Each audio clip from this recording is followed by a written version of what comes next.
जय हिंद दोस्तों। आज के इस क्लास में हम लोग कवर करने वाले हैं बीए फिफ्थ सेमेस्टर में जो आपका एग्जाम हुआ है हिंदी के अंतर्गत। आपके विषय का नाम था हिंदी का राष्ट्रीय काव्य द्वितीय। ठीक है, पेपर कोड था आपका HND 304। ठीक है, इसमें देखेंगे हम लोग कितने प्रश्न आपके सही हुए हैं।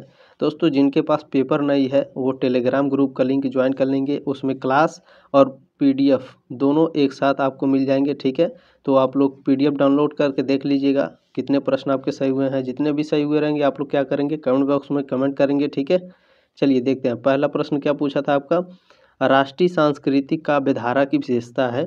तो ये ऑप्शन नंबर डी इसमें सही था। ठीक है, उपयुक्त सभी देशभक्ति एवं राष्ट्रीयता की भावना, स्वतंत्रता संग्राम के लिए उद्बोधन, देश पर बलिदान हो जाने की भावना, ये सभी थी। पहले का ऑप्शन नंबर डी करेक्ट था आपका। चलिए अगला देखते हैं। दूसरा नंबर क्या पूछा था, इनमें से कौन राष्ट्रीय काव्यधारा का कवि नहीं है। तो दूसरे का ऑप्शन नंबर बी आपका सही था। ठीक है, श्रीधर पाठक राष्ट्रीय काव्यधारा के कवि नहीं थे। दूसरे का ऑप्शन नंबर बी आपका करेक्ट था इसमें। चलिए अगला प्रश्न आपका देखते हैं। तीसरा नंबर क्या पूछा है, बालकृष्ण शर्मा नवीन किस काव्यधारा के कवि हैं। तो बालकृष्ण शर्मा जो नवीन है वह राष्ट्रीय सांस्कृतिक काव्यधारा के कवि हैं। इन सभी प्रश्नों को काफ़ी अच्छे से मैंने पढ़ाया था। जो लोग क्लास किए होंगे दोस्तों उनका पेपर बहुत अच्छा गया होगा। ठीक है, जितने लोग मेरे क्लास से पढ़ कर गए थे वो कमेंट बॉक्स में कमेंट करेंगे कितने प्रश्न सही हुए थे। ठीक है, चौथा प्रश्न क्या है, यदि होता किन्नर नरेश मैं राजमहल में रहता, सोने का सिंहासन होता सिर पर मुकुट चमकता, उप काव्य पंक्तियाँ किस कवि की हैं। तो ये जो काव्य पंक्तियाँ हैं यह द्वारिका प्रसाद महेश्वरी जी की हैं। ठीक है, चौथे का ऑप्शन नंबर डी आपका करेक्ट है जी इसमें। पांचवा नंबर प्रश्न क्या पूछा है, दिनकर अपने युग के सूर्य हैं यह कथन है। यह कथन किसका भैया, तो नामवर सिंह जी का है। ठीक है, पांचवे का ऑप्शन नंबर बी आपका करेक्ट हो जाएगा। चलिए अगला प्रश्न आपका देखते हैं। छठा नंबर क्या पूछा है, छठा नंबर प्रश्न है, बालकृष्ण शर्मा नवीन का प्रथम काव्य संग्रह है। तो जो बालकृष्ण शर्मा है, इन बालकृष्ण शर्मा जी नवीन, इनका जो प्रथम काव्य संग्रह है वह कुमकुम है। ठीक है, ऑप्शन नंबर ए हो जाएगा छठे का। प्रश्न नंबर 7 आपका पूछा है, हम बिस्पाई जन्म के किस विधा की रचना है। तो यह काव्य संग्रह है। ऑप्शन नंबर डी आपका करेक्ट था सातवें का। चलिए अगला प्रश्न आपका देखते हैं। आठवां नंबर प्रश्न क्या है, बालकृष्ण शर्मा नवीन को पद्म भूषण सम्मान मिला किस सन में मिला था भैया। ये भी मैंने पढ़ाया था काफ़ी अच्छी तरीके से। जो नोट्स मैं पढ़ाता हूँ दोस्तों, ठीक है, नोट्स को काफ़ी अच्छे से पढ़ा करिए क्योंकि नोट्स से यही प्रश्न आया है। देखिए नोट्स से ही ये प्रश्न आया है, तो ध्यान से अगर पढ़े होंगे तो इसका उत्तर ऑप्शन नंबर सी करेक्ट था। ठीक है, 1960 में बालकृष्ण शर्मा नवीन जी को पद्म भूषण सम्मान मिला था। आठवें का ऑप्शन नंबर सी करेक्ट है आपका। नवा नंबर प्रश्न क्या है, विप्लव गायन कविता के लेखक हैं। बताइए विप्लव गायन कविता के लेखक कौन है। तो बालकृष्ण शर्मा नवीन जी हैं। ऑप्शन नंबर बी करेक्ट हो जाएगा आपका। जो नवीन जी थे, मैंने जितने भी हिंदी के कवि थे, ठीक है, उनका मैंने काफ़ी विस्तार पूर्वक में रचनाएं बताई थी। कम से कम 12-15 इस तरह से रचनाएं बताई थी। अगर आप लोग ध्यान से पढ़ करके गए होंगे तो आपका काफ़ी अच्छे से पेपर गया होगा। ठीक है, देखिए 10वां नंबर प्रश्न क्या है, कभी कुछ ऐसी तान सुनाओ जिससे उथल पुथल मच जाए, एक हिलोर इधर से आए एक हिलोर उधर से आए, काव्य पंक्ति के लेखक हैं। बताइए इस काव्य पंक्ति के लेखक कौन हैं। तो बालकृष्ण शर्मा नवीन जी हैं। ऑप्शन नंबर डी करेक्ट हो जाएगा आपका। प्रश्न नंबर 12 पूछा है, इस धरती पर लाना है हमें खींच कर स्वर्ग, कहीं यदि उसका ठौर ठिकाना है, यह काव्य पंक्ति के लेखक हैं। तो इस काव्य पंक्ति के लेखक बालकृष्ण शर्मा नवीन जी हैं। ऑप्शन नंबर बी करेक्ट हो जाएगा आपका 12 का। 13 नंबर प्रश्न क्या है, कुछ धूमिल सी कुछ उज्ज्वल सी झिलमिल शिविर झिलमिल शिशिर चांदनी छाई, यह काव्य पंक्ति के रचयिता हैं। तो इस काव्य पंक्ति के रचयिता बालकृष्ण शर्मा नवीन जी हैं। 13 का ऑप्शन नंबर सी आपका करेक्ट है। प्रश्न नंबर 14 क्या पूछा इसमें, इनमें से कौन सी कविता बालकृष्ण शर्मा नवीन की है। बताइए, तो इसमें आपका ऑप्शन नंबर डी सही था। ठीक है, ये सभी कविताएं क्या हैं, बालकृष्ण शर्मा नवीन जी की हैं। कोटि कोटि कंठों से निकली आज यही स्वरधारा, सदा चांदनी और प्राप्तव्य, ये सभी बालकृष्ण शर्मा नवीन जी की क्या हैं, कविताएं हैं। ठीक है, याद रखेंगे। काफ़ी कविताओं के बारे में मैंने बताया था इनको, और ये भी प्रश्न काफ़ी अच्छे से पढ़ाया था। प्रभा और प्रताप नामक पत्रिका का संपादन किसने किया था? तो बालकृष्ण शर्मा नवीन जी ने किया था। 15 का ऑप्शन नंबर बी करेक्ट हो जाएगा आपका। 16वां नंबर प्रश्न क्या भैया, रामधारी सिंह दिनकर को ज्ञानपीठ पुरस्कार से सम्मानित किया गया, किस वर्ष किया गया था? तो 1972 ईस्वी में रामधारी सिंह दिनकर जी को ज्ञानपीठ पुरस्कार दिया गया था। ठीक है, 16 का ऑप्शन नंबर ए करेक्ट हो जाएगा आपका। प्रश्न नंबर 17 आपका पूछा है दोस्तों, कलम आज उनकी जय बोल, जला अस्थियां बारी बारी, छिटकाई जिनने चिंगारी, जो चढ़ गए पुण्य वेदी पर लिए बिना गर्दन के मोल, कलम आज उनकी जय बोल। काव्य पंक्ति के लेखक कौन है बताइए? इस काव्य पंक्ति के लेखक हैं भैया आपके Ramdhari Singh Dinkar ji. Option number B correct हो जाएगा आपका 17 का। ठीक है, चलिए 18वां नंबर प्रश्न क्या है आपका, देखिए, रे रोक युधिष्ठिर को न यहाँ, जान दे उनको स्वर्ग धीर, पर फिदा यहाँ गांडीव गदा, लौट दे अर्जुन भीम वीर। यह काव्य पंक्तियों के लेखक कौन है बताइए? तो इस काव्य पंक्तियों के लेखक कौन है भैया बताएंगे? चलिए बताते हैं। इस काव्य पंक्तियों के लेखक रामधारी सिंह दिनकर जी हैं। ऑप्शन नंबर सी करेक्ट है आपका 18 का। ठीक है, चलिए 19वां नंबर प्रश्न आपका देखते हैं क्या पूछा है इसमें। रामधारी सिंह दिनकर की रचना कुरुक्षेत्र का मूल उद्देश्य है, तो कुरुक्षेत्र का मूल उद्देश्य है युद्ध और शांति की समस्या पर चिंतन करना। ठीक है, 19 का ऑप्शन नंबर ए करेक्ट हो जाएगा आपका। प्रश्न नंबर 20 क्या पूछा है, रामधारी सिंह दिनकर को साहित्य अकादमी पुरस्कार दिया गया था, कब दिया गया था? तो संस्कृति के 4 अध्याय के लिए, ठीक है, रामधारी सिंह दिनकर को साहित्य अकादमी पुरस्कार दिया गया था। चलिए 20 का ऑप्शन नंबर डी करेक्ट है। प्रश्न नंबर 21 आपका पूछा है दोस्तों, श्वानों को मिलता दूध वस्त्र, भूखे बालक अकुलाते, माँ की हड्डी से चिपक ठिठुर जाड़ों की रात बिताते, प्रसिद्ध काव्य पंक्ति के लेखक हैं बताइए? इतना दर्दनाक कविता कौन लिखता है भैया? तो यह लिखते हैं आपके रामधारी सिंह दिनकर जी। ठीक है, 21 का ऑप्शन नंबर सी करेक्ट हो जाएगा आपका। चलिए अगला प्रश्न आपका देखते हैं, 22 नंबर क्या है, हारे के हरिराम रचना है बताइए? हारे के हरिराम रचनाकार इसके कौन है? तो दिनकर जी हैं, Ramdhari Singh Dinkar. Option number A correct हो जाएगा आपका 22 का। चलिए 23 नंबर प्रश्न क्या है भैया, इनमें से कौन सी रचना दिनकर की नहीं है बताइए? सामधेनी, उर्वशी, शुद्ध कविता की खोज, या फिर उर्मिला। तो इसमें जो उर्मिला है दोस्तों, ठीक है, यह रामधारी सिंह दिनकर जी की नहीं है, याद रखेंगे। चलिए अगला प्रश्न आपका देखेंगे, 23 का ऑप्शन नंबर डी करेक्ट है। 24 नंबर प्रश्न क्या है, इनमें से कौन सा सम्मान दिनकर को प्राप्त नहीं हुआ? ज्ञानपीठ पुरस्कार मिला है, हिंदी साहित्य अकादमी भी मिला है, पद्म भूषण मिला है, व्यास सम्मान उनको नहीं मिला था। ठीक है, 24 का ऑप्शन नंबर सी करेक्ट हो जाएगा आपका। 25 नंबर क्या है, विस्पान के रचनाकार हैं बताइए? विस्पान के रचनाकार कौन हैं? तो सोहनलाल द्विवेदी जी हैं। इसको सिंगल डिजिट में मैंने पढ़ाया था आपको, मतलब अलग से इस प्रश्न को पढ़ाया था काफ़ी अच्छे से। ठीक है, तो सोहनलाल द्विवेदी जी इसके रचनाकार हैं। 25 का ऑप्शन नंबर बी करेक्ट हो जाएगा आपका। देखिए 26 नंबर में क्या है, इनमें से कौन सी रचना सोहनलाल द्विवेदी जी की है बताइए? तो जो भैरवी है, दूध बतासा है, कुड़ाल है, ये सभी क्या है भैया? ये सभी सोहनलाल द्विवेदी जी की रचनाएं हैं। इन सभी प्रश्नों को काफ़ी अच्छे से मैंने पढ़ाया था दोस्तों।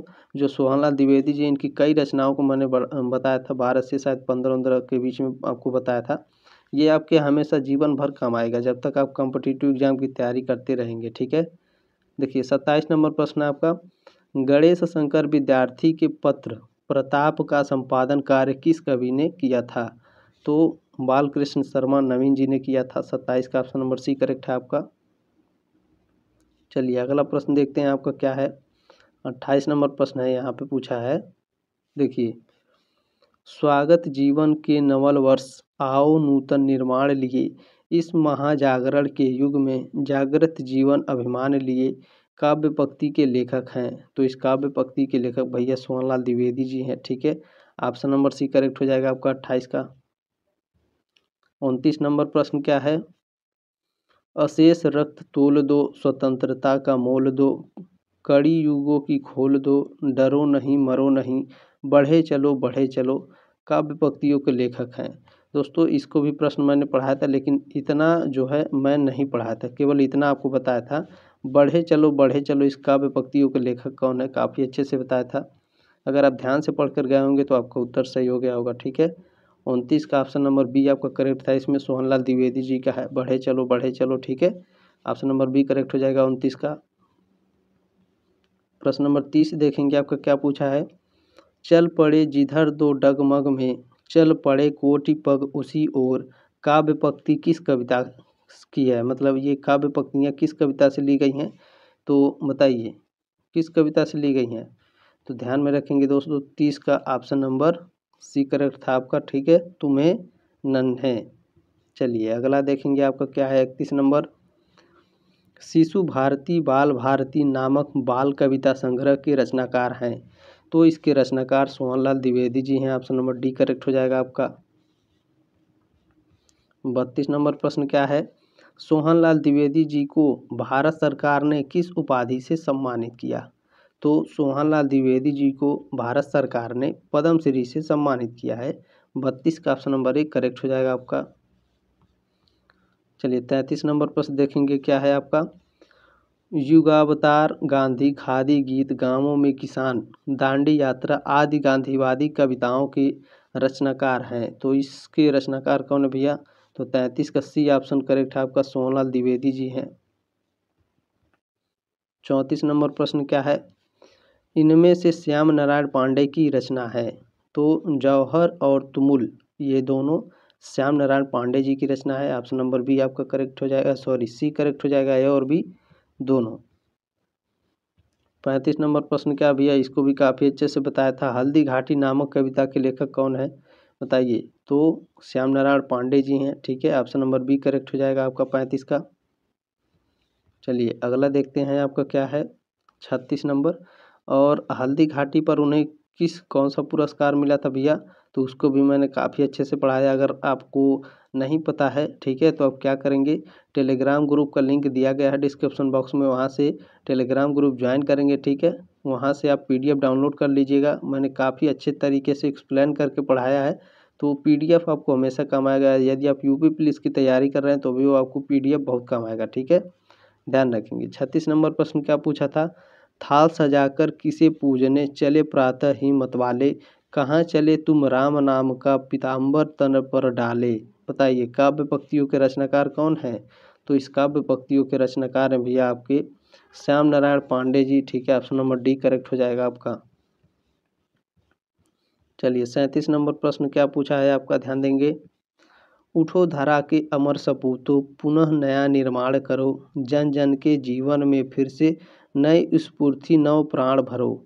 बताइए इस काव्य पंक्तियों के रचनाकार कौन है।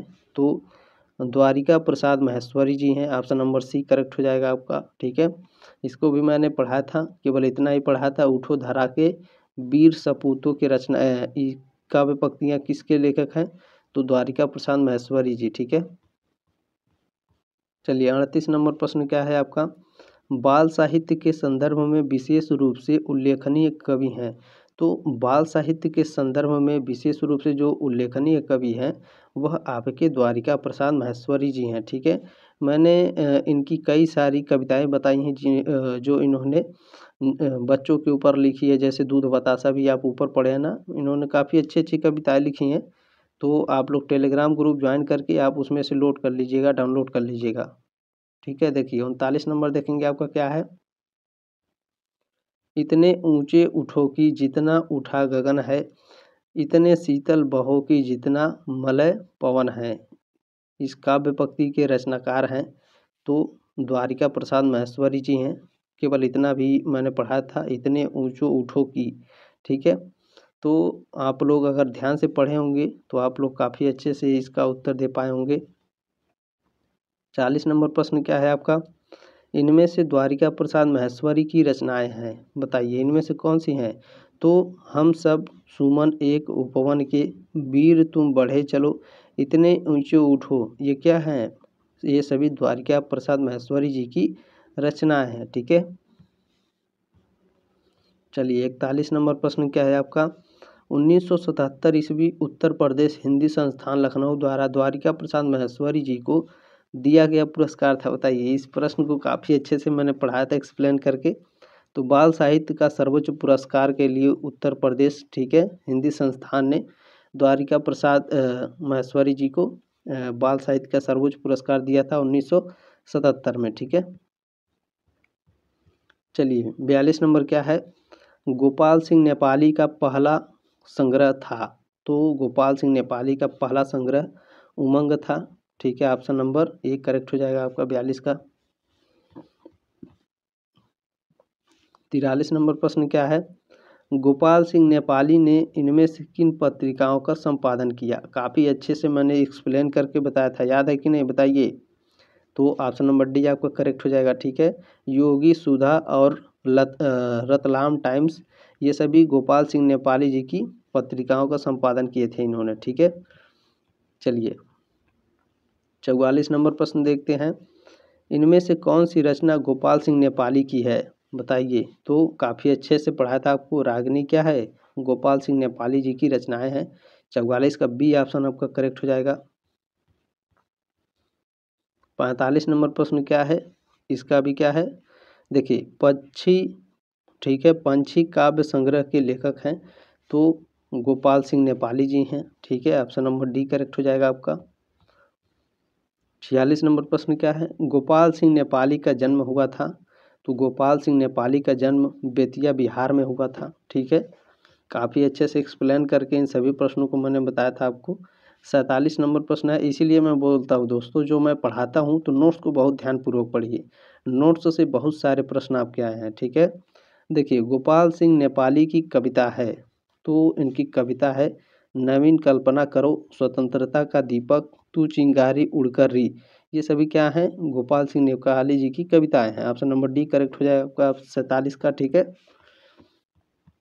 चलिए 48 नंबर प्रश्न क्या है, घोर अंधकार हो चल रही बयार हो, आज द्वार द्वार पर यह दिया बुझे नहीं, काव्य पंक्ति के लेखक हैं। बताइए इस काव्य पंक्ति के लेखक कौन है भैया, तो सोहन लाल द्विवेदी जी हैं। ऑप्शन नंबर बी आपका करेक्ट हो जाएगा 48 का। चलिए 49 नंबर प्रश्न आपका देखते हैं क्या पूछा इसमें, बीती गुलामियों न लौट आए फिर कभी, तुम भावना करो स्वतंत्र भावना करो, काव्य पंक्तियाँ किस कविता की संग्रह हैं, ये किस कविता की संग्रह है, तो नवीन कल्पना करो, ठीक है। ऑप्शन नंबर बी करेक्ट है आपका 49 नंबर का।